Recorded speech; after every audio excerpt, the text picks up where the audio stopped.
So you're thinking about using quick detailers on your car. Maybe you've used them in the past. Chances are you're not using them the right way. Stay tuned because we're going to go over the details of how to properly use quick detailers next.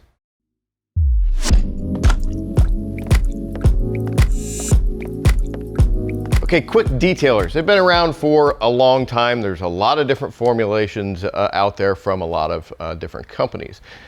The problem is most people make the mistake of reading the label on the back of the quick detailer that typically says can be used in between washes to do a light cleaning on a car.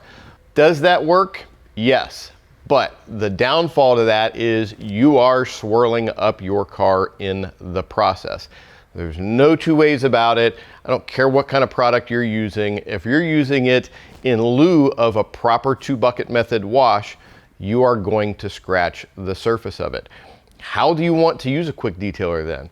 Well, the way to use it is after you wash.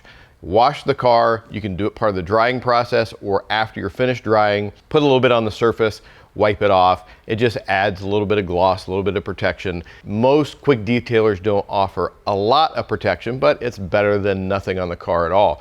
Also, it can help if there's any spotting left over from the washing process. It will help wipe that stuff off.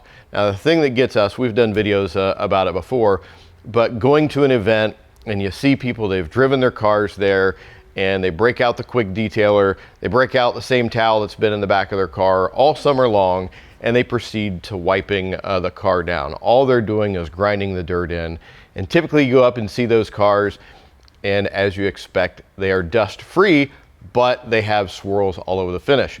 I would much rather have a great looking finish with some dust on it for an event I go to. Now, the next question is, well, how do I keep the car clean between washes? You don't. You wait till the next wash. It's just one of those things. If you want your car to look really nice, or you've done paint correction, or maybe you've paid to have paint correction done on it, if you go and use quick detailers in between, you're scratching it up. So what if you have a car that hasn't gone through paint correction? You know it's got some swirls and some defects and stuff in it. In that case, you're probably okay because you already have a lot of issues with the paint. You're adding light marring to it, but it's not going to make a noticeable difference. But the best way to treat it is stay away from the quick detailers when the car is dirty. Use them after they have been cleaned. And another rule of thumb on quick detailers is less is more. I see people just spraying down a panel with it and then going to wipe it off. Then you're going to get streaking and smearing. Typically speaking, you want to spray the quick detailer into your towel, then wipe onto the surface, flip it over to a clean side, and wipe it off, and that's all you should need. So if you want to learn more about some quick detailers and how to get the most out of them and what to expect out of it, check out the next video we're going to link you to here on the Hear & Fart Ultra Gloss. Fantastic product, as are all these on the table here. I do believe we've done videos on all of them. Check it out. Don't forget to hit that subscribe button, hit the bell to be notified of future video uploads.